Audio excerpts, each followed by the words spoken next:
Soy Carlos Romero de Xeus, soy el director de I+D+I, Investigación, Desarrollo e Innovación de Segitur.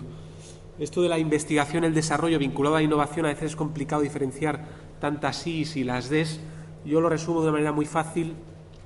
De alguna manera la investigación sería el hecho de invertir mucho dinero en obtener conocimiento, mientras la innovación sería todo lo contrario, invertir mucho conocimiento en obtener dinero. Las dos partes son necesarias. Tienes que primero invertir mucho dinero para obtener conocimiento y luego, por supuesto, tienes que dedicar ese conocimiento y la observación de tu entorno a obtener y generar dinero y recursos a través de las empresas. He utilizado estos códigos y esta es una idea que me dio innovación. Bueno, es que en toda la presentación he incorporado esos hashtags que son en Twitter para que si los tuiteros puedan aprovechar y rápidamente lo que digo, viralizarlo por el mundo, y aunque solo tenga 15 minutos, cualquiera lo podrá seguir desde aquí, al margen de que lo estamos proyectando en streaming. Una idea que saqué en un viaje en avión con Jimmy Pons, que tengo aquí a mi lado y me hace poco caso, y he tratado de sintetizar las ideas básicas que quiero transmitir hoy aquí en casi 140 caracteres. En algún caso me he pasado un poquito, pero en otros no. Fundamentalmente quería hablar primero de qué es eso de la innovación, hacer una reflexión sobre en qué consiste ese mágico proceso de innovar y de generar dinero a través de ello, dónde se produce, de alguna manera eso sucede en algún sitio, por qué sucede y con quiénes o de la mano de quién sucede, ¿no? ¿Qué es la innovación? Me remito a mis economistas clásicos, que no me puedo evitar en cualquier presentación de estas características, y había un economista que se llamaba Adam Smith, que ya en aquello de la riqueza de las naciones avanzaba eso del secreto manufacturero o de fabricación, 1776. Ese secreto manufacturero que hacía que unas industrias produjeran más intensivamente que otro, en esa combinación, en la función de producción de una empresa entre capital y trabajo, es lo que podríamos entender hoy por el concepto de innovación. Había otro economista clásico, David Ricardo, producir lo mismo invirtiendo menos cantidad de mano de obra, que es lo más costoso. Y en esta industria, el sector turístico intensiva en mano de obra, sabemos muy bien lo que significa en una cuenta de explotación reducir la mano de obra. Nos genera muchos ingresos, ¿no? En una cuenta de explotación donde el grueso de los insumos y de los costes que tenemos están relacionados precisamente con esa mano de obra, ¿no? Carlos Marx, que también se dedicaba a estas cosas, hablaba del conocimiento condensado, que permitía incrementar la productividad marginal de cualquier negocio. Eso quería decir que por cada nueva unidad que producías, te costaba menos producirla. Ahí participaba esa innovación de la que hablamos. Nos vamos aproximando a nuestros días, 1934, Joseph Schumpeter. Este fue, sin lugar a dudas, el padre del concepto moderno de innovación, ¿no?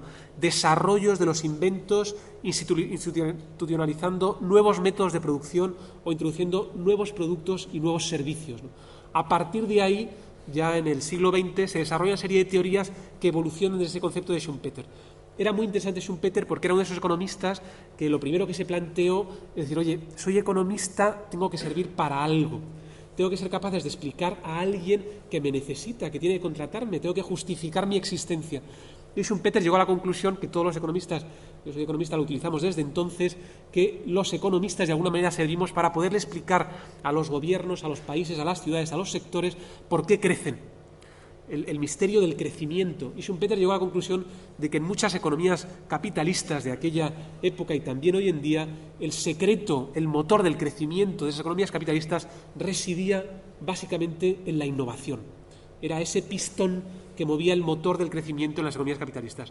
Y elaboró una teoría muy interesante de los ciclos económicos, esa teoría del crecimiento económico, en la que básicamente identificaba o podíamos identificar, a partir de lo que elaboró Schumpeter, él identificaba 4, y ahora podemos hablar de 5 grandes ciclos, revoluciones, olas tecnológicas que nos han acompañado en la historia de la humanidad en los últimos 300 años, ¿no?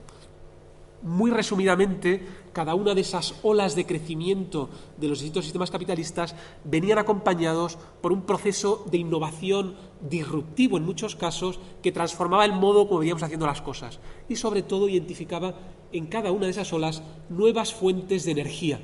Hay una primera ola entre 1785 y 1845 vinculada al vapor de agua, a la industria del textil y la industria del hierro. una segunda ola que está relacionada con la utilización del vapor como fuente de energía, vinculado al desarrollo del ferrocarril y del acero. Hay una tercera ola de desarrollo y de crecimiento a nivel mundial en las economías capitalistas que está vinculada a la aparición de la electricidad y la distribución de la electricidad, a los desarrollos, a las innovaciones vinculadas al mundo de la química. El motor de combustión interna aparece en esa tercera ola.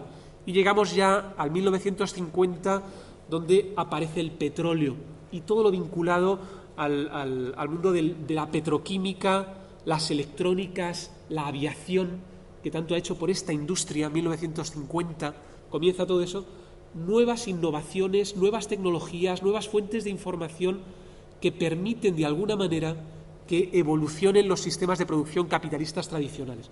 Y estaríamos hoy en día en una última ola, que es esa ola digital que llega de la mano de Internet, en la que estamos instalados desde hace no más de 10 años, y ha pasado muy poco tiempo, pero parece que haya sido mucho más. Windows aparece en el 98, Google apenas unos años después, Facebook en el 2004, es que hace 6, 7, 8 años que aparecieron esas 4 grandes compañías que están de alguna manera dando forma a esa quinta ola en la era digital.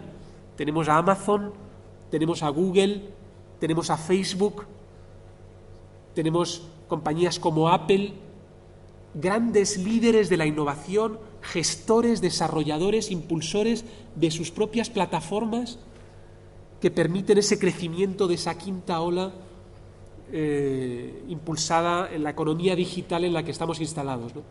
Empresas, cada una de ellas, que valen como países. Si pensamos en que Amazon o Facebook factura 20.000 millones de euros, tiene 190.000, casi 200.000 millones de capitalización bursátil. Una sola empresa que nació hace 6 años. Cada una de esas olas barre a la anterior y la barre en mucho menos tiempo, ¿no? Ahí aparece la innovación detrás del motor de cada una de esas olas, ¿no? Después de Schumpeter llegan los neoschumpeterianos, siempre llegan los neo y los post algo, es inevitable, y hablan de un proceso de evolutivo, dinámico, acumulativo, sistémico. Esto es muy importante. La innovación es eso, en un sistema productivo, una cadena de valor, la del sector turístico, la que sea, forma parte de un proceso de evolución permanente, dinámico, que va acumulando conocimientos, ¿no? Gracias a la inversión en conocimiento, en ciencia, sistémico, forma parte de un entramado, de un sistema, de una cadena de valor de la ciencia con la que inevitablemente se tiene que relacionar. No innovamos a solas, por nuestra cuenta.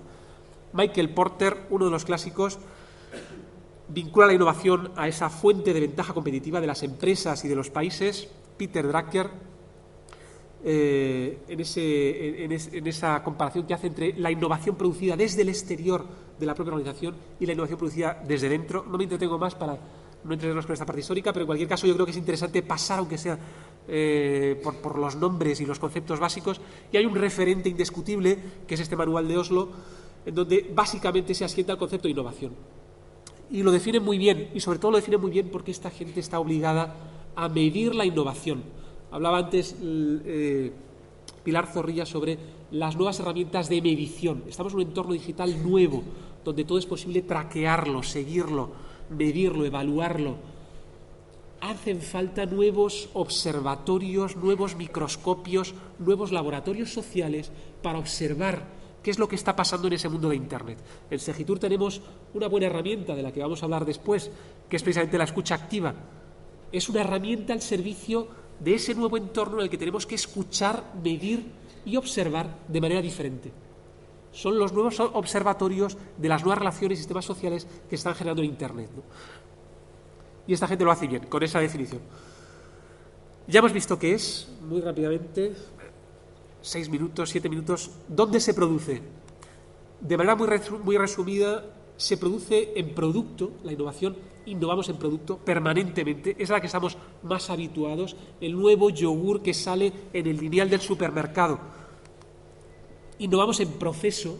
En esta industria de servicios los procesos son esenciales.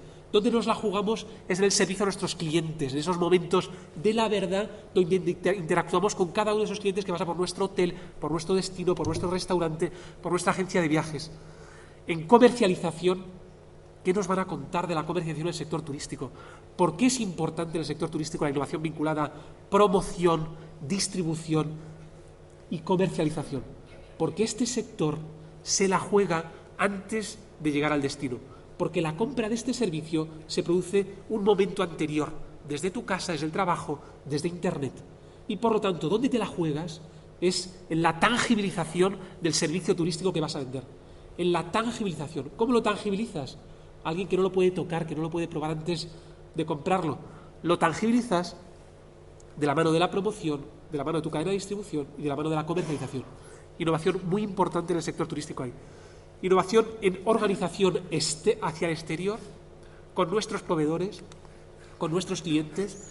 Innovación de mercado y innovación hacia adentro con nuestros trabajadores, ¿no? Innovaciones, Pilar se refería antes, muy de pasada, dos tipos de innovaciones muy grandes, muy genéricas que puede permitirnos segmentar y analizar qué es lo que está pasando, tecnológicas y no tecnológicas. Para este sector son importantes las tecnológicas y las TICs, y hay una alianza natural entre las TICs y el turismo, pero para este sector, donde se la juega de nuevo, en una industria que es de servicios, donde el grueso de tu mano de obra la tienes sirviendo al público, es en las innovaciones no tecnológicas, de procesos, de gestión, de métodos y modos de comercialización. Otros tipos de innovación, lo avanzaba antes, disruptiva, radical, produce una transformación antes y después de la llegada del iPod. Transforma todo, ¿no? De alguna manera, un teléfono inteligente cambia el modo como te relacionabas con tu compañía de teléfonos, con tus amigos, con tu trabajo. Innovaciones disruptivas, transforman. Pero las más tradicionales son precisamente las incrementales, acumulativas, las que se producen poco a poco en nuestros procesos de trabajo, casi sin darnos cuenta.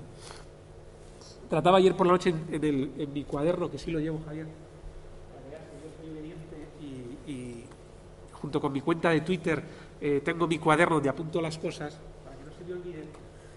Trataba de hacer un pequeño grafiquito, le hice una fotografía y luego me la mandé y la puse aquí, donde trataba de representar precisamente cómo se producen esos saltos en las innovaciones disruptivas, en las sociedades, el uso de repente del petróleo frente al uso anterior del vapor, la aparición de la electricidad.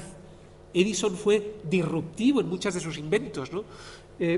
Los saltos que producen el crecimiento, mientras las innovaciones incrementales se producen con dosis pequeñitas de conocimiento que se van incrementando a lo largo del tiempo. ¿Qué pasa en el sector turístico? Muy bien, Carlos, todo esto que nos cuentas está muy bien, pero ¿qué pasa con nuestras empresas, con este sector? Cuando te aproximas a ellas, hicimos una encuesta muy recientemente a 700 empresas del sector turístico y les preguntamos, oye, ustedes, ¿dónde innovan? ¿Cómo innovan? ¿De qué manera se producen los cambios? Bueno, ¿qué nos dijeron? Son resultados que además no tenemos publicados, están aquí en primicia. Bueno, no es cierto, los conté también en Asturias que los presenté y aquí los incorporo de nuevo porque me parecen relevantes. Dicen, oye, lo primero que te dicen la mayor parte de los empresarios, sobre todo empresas familiares del sector turístico, es que no ha habido ningún cambio. Oiga, es que usted, aunque no lo sepa, está cambiando, está modificando procesos, sin quererlo, porque lo hacemos cada día. Aunque sea simplemente porque nos cuesta más subir la escalera y empezamos a coger más el ascensor.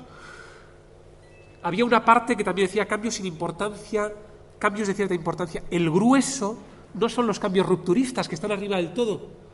Apenas un 0,4% decía que había habido algún tipo de cambio de innovación rupturista radical, disruptiva en sus negocios. La mayor parte son procesos que se suceden a lo largo del tiempo, que se van acumulando, de los que no somos a veces conscientes, ¿no? ¿Dónde se produce? Hay un nuevo campo de juego, señores. O se han enterado o se han enterado. O juegan bajo estas reglas o están fuera.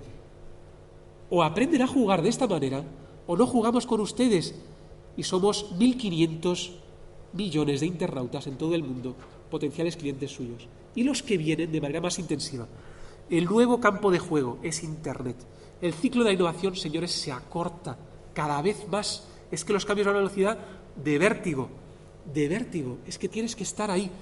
Negocios en beta permanente, son clientes en beta permanente, están probándonos, si no nos gustan, se van, es que emigran al día. En el golpe de un tuit se te han ido, están en otro lado comprando. ¿cuáles son esas nuevas reglas del juego? Y bueno, trataba de sintetizar y digo, a ver, 5 reglas. ¿Cómo explico este juego a los niños con los que quiero jugar? Se lo tengo que contar fácil. Como me líe con el mus, me lío. 5 cosas muy fáciles. Primero, jugamos muchos más. Esto es un juego global, quieran o no. Los lineales del supermercado ya no existen. La gente va a un supermercado global. 1.500 millones de usuarios, millones de proveedores, millones de destinos compitiendo, competencia feroz. Señores, esto va de otra cosa. No pasan por su calle, pasan por una calle inmensa, por un canal que es Internet, por un canal que está completamente abierto y si no se mueve, se lo comen. Jugamos todos con todos. Y puse ese juego ahí de letras que no se entiende muy bien. Aplicaciones, P2.0, bueno, tampoco sé muy bien qué quiere decir. Al final vas sumando ahí cosas que luego te cuesta luego explicar. Y es tarde ya cuando lo haces y ya te olvidas, ¿no? Pero jugamos todos con todos. ¿Pero por qué jugamos todos con todos? Porque hay aplicaciones, porque hay dispositivos que lo permiten y antes no, que se desarrollan constantemente, más interacción personal, interpersonal entre nosotros, con más usuarios, más comunidades, más sociales, y además en todas esas conversaciones las empresas quieren hablarnos a nosotros y quieren hablarnos como amigos y de igual a igual. Oiga, tengo una cartera de 10 amigos, me cuesta mantenerlos, ya tengo bastante con mis 2 mellizos, mi mujer, mi presidente, como para que encima las empresas quieran hablarme en mi idioma y contarme cosas que ahora mismo no me interesan. Pues, oigan, lo están haciendo muy bien, cada vez mejor, y cada vez le van a contar cosas que le interesan a usted, se la contarán a través de sus amigos o a través de sus hijos. Por lo tanto, tienen que estar hablando todos con todos. Jugamos con cartas marcadas. Esto es tricky, porque al final dices, oye, es que sí, hay más información, más analíticas, conocemos dónde te mueves, dónde vas, dejas un rastro. Esto no había pasado antes en la historia de la humanidad. Estamos dejando un rastro. Lo dejábamos cuando éramos hombres cazadores, que nos desplazábamos por el desierto, ibas dejando un rastro de huellas, sabíamos distinguirlas y entenderlas, pero con las moquetas ya no queda nada, no queda rastro, no saben por dónde has pasado. ¿Qué se ha transformado? Se ha transformado que dejamos un rastro digital de cada cosa que hacemos en Foursquare, y si no lo dejamos nosotros, nos lo dejan otros. Por favor, Juan Otero, no digas que estamos ahora aquí tomándonos un tonic, son la 1 de la mañana, mañana presentamos, estamos aquí, en el bar al lado del hotel. Te dejan un rastro aunque no quieras. Saben por dónde has llegado a esa página web, de dónde vienes, qué has consultado antes, qué vas a consultar después. Las cartas están marcadas, aprovechémoslo con herramientas como escucha activa, con observatorios como los que se están desarrollando aquí en el País Vasco. Hay una oportunidad fantástica para entender cómo se mueven y adoptar estrategias sabiendo las cartas del otro. Si podemos saber cuáles son sus cartas, aprovechémoslo a nuestro favor, desde nuestros negocios, desde nuestros destinos, desde nuestras estrategias de país. Jugamos con perfiles, y ahí llamo una cosa, digo, identidad de cristal. Me gustaba, me inventé esa identidad de cristal porque leía en el avión cuando venía eso del techo de cristal, que me parecía muy bonito, ¿no? Que es ese techo a partir del cual hay pocas mujeres directivas que se incorporen en los órganos de gobierno de las grandes empresas o de los países, ¿no? Una especie de techo de cristal que no traspasas, ¿no? O que a la mujer le cuesta más traspasar, cada vez menos, pero todavía sigue existiendo, ¿no? Me quedo una cosa del cristal. Oye, las identidades nuestras son transparentes, aunque no queramos, por esa marca que vamos dejando. Mi vida en Facebook, mi trabajo en LinkedIn, mis pensamientos en Twitter, mis movimientos en Foursquare, mi sobrino en Twenty, es que los tenemos ahí, les seguimos, les podemos ver. Eso transforma las reglas del juego también. Y por último, la última regla de todas, que es la más importante, es que podemos jugar a cambiar las reglas.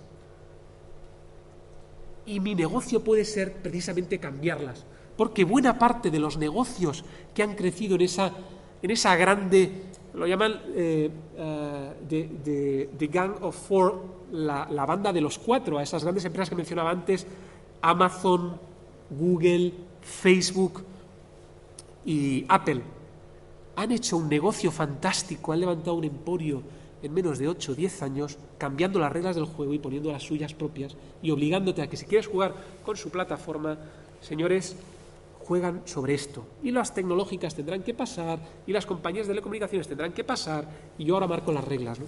Por lo tanto, Me parecía muy interesante. ¿Qué es la innovación? ¿Dónde sucede en ese campo de juego? ¿Por qué sucede?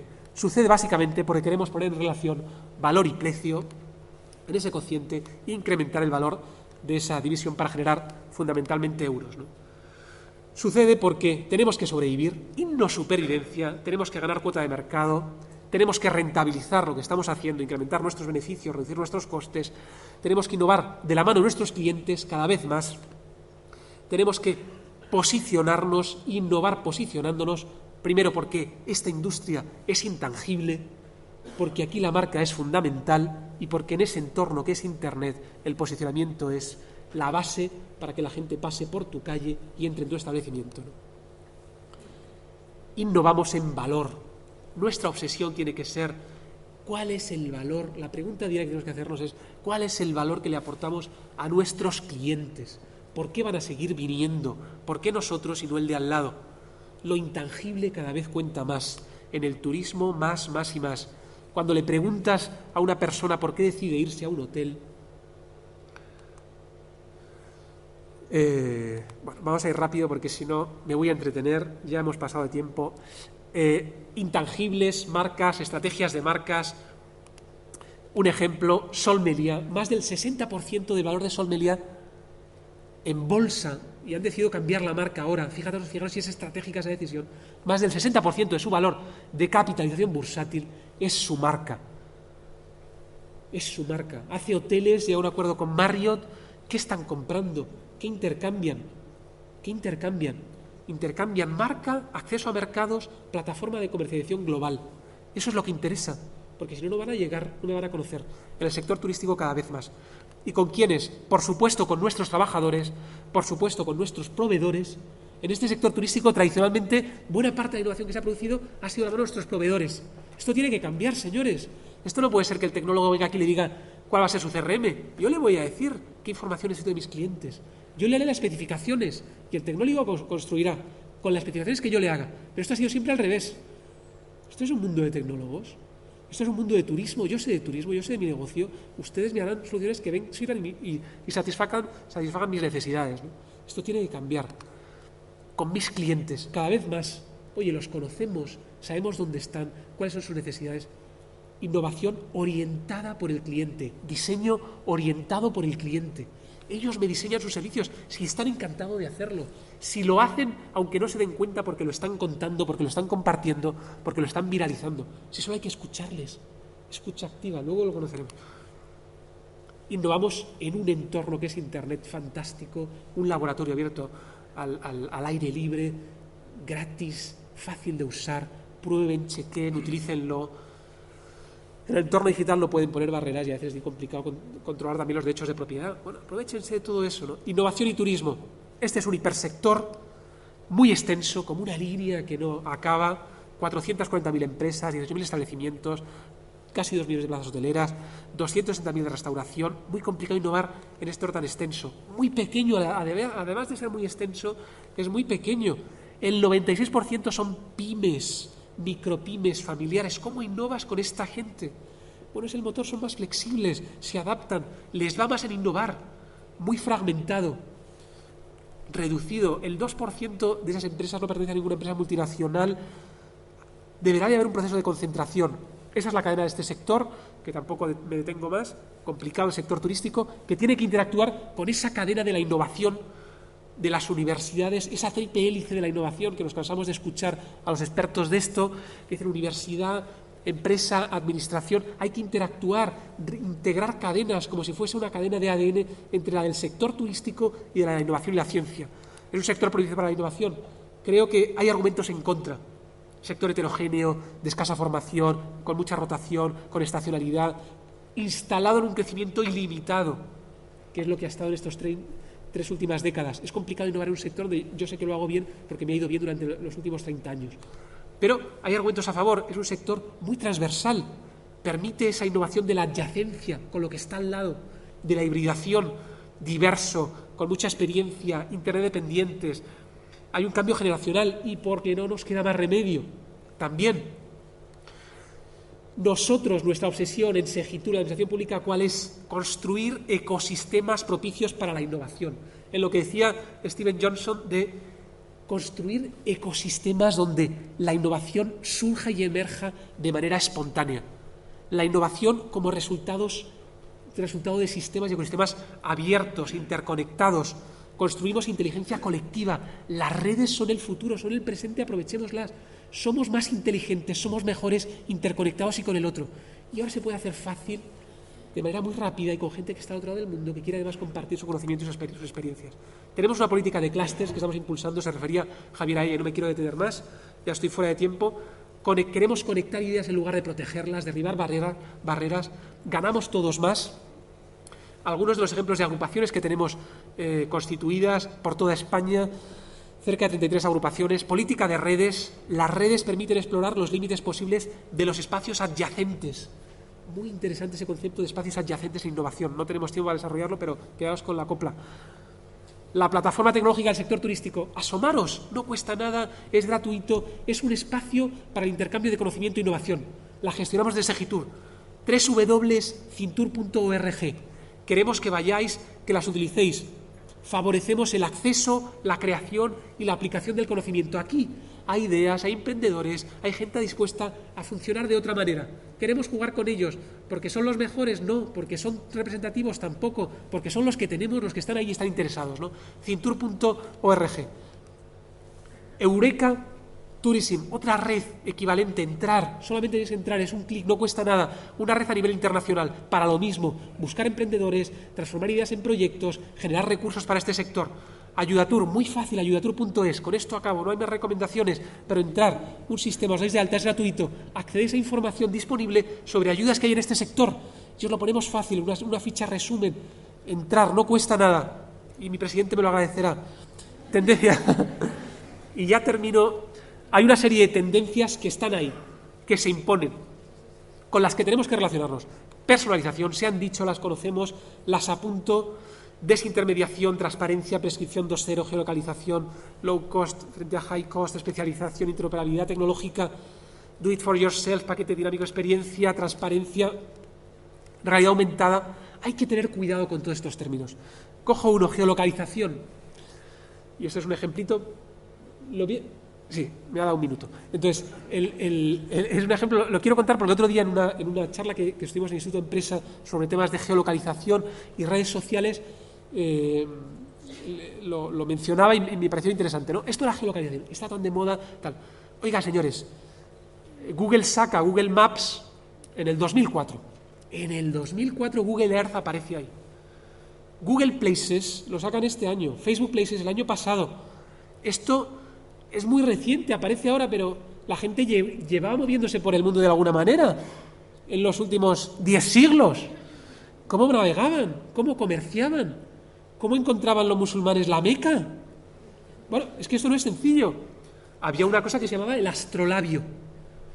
Desde el siglo XVI, XVII y XVIII, la herramienta fundamental de geolocalización de los marineros era el astrolabio, que en griego quiere decir buscador de estrellas. Hemos ido para atrás. Desde luego en los términos y en los nombres del astrolabio, el buscador de estrellas, al geolocalización, geoposicionamiento, hemos ido para atrás. Con una latitud, una hora del día y el horizonte se orientaban. En 1750, después de 3 siglos manejándose con el astrolabio por las noches, aparece el sextante. Innovación disruptiva. Y desde 1750 hasta 1950 la gente se desplaza por el mundo con un sextante, triangulando con el horizonte y se orienta, sabe dónde está, y dice, yo voy hacia allí está la Meca, allí está mi destino, allí están mis clientes, allí está mi negocio. Los rusos lanzan en 1950 y tantos el Sputnik y comienza la era